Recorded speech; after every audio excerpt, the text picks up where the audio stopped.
So I have a message for everyone today. You know, we learn a lot of things in this process of recovery. We go to meetings, we take classes, those that are involved in outpatient treatment centers, do their counseling sessions, yada yada. But the thing is we think we are prepared. We think that we are ready to face the day. We think we are ready to face every obstacle that is thrown our way, but none of it means anything until it is combat tested. Right? There's one thing that I learned in my journey through mixed martial arts. I would see guys in the gym, and the guys in the gym, they'd be hitting pads, they would be throwing punches, hitting a bag, doing whatever they could, and they would look so smooth, and they would look like they just were going to destroy somebody. Then they would get in that cage, and all of that technique, all of those lessons they learned went out the window. Because now they were in a combat situation. It was real. It was hitting. It was coming full force. It was going 1,000 miles an hour, and they were not prepared.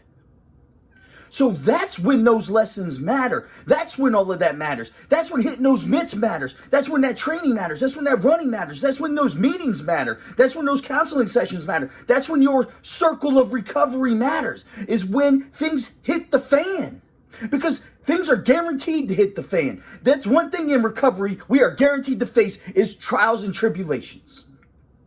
But the thing is we have to learn not to fall back on those old habits, not to learn to fall back in that old cycle of madness that we got so comfortable in that destroys our lives.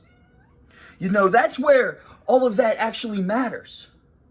Because through combat is when we really learn what we're capable of. And it doesn't have to be physical combat. It could be mental combat, emotional combat. But that is when it matters. That is when those lessons will produce the result that we are looking for. So I want all of you today to remember that you must continue to practice. You know why we go to meetings quite often, or we go to meetings regularly, or people go to meetings every day, or talk with their sponsor regularly? Because when things go bad, that is the habit you must be in. You must be in the habit of turning to those things that you have learned. But if you just do them every once in a while, or you do them half-assed, or you don't work your steps, or you don't find a program of recovery, you have nothing to fall back on but that old life. You have nothing to fall back on but those destructive habits, hurting others. So let me ask you today, are you tired of hurting other people? Are you tired of living like that? I know I was. But it is only through being combat tested that we will know our capabilities.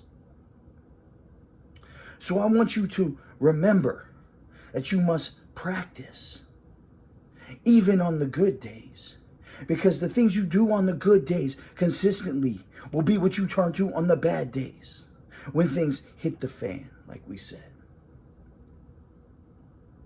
I want you to remember that struggle and pain is part of life.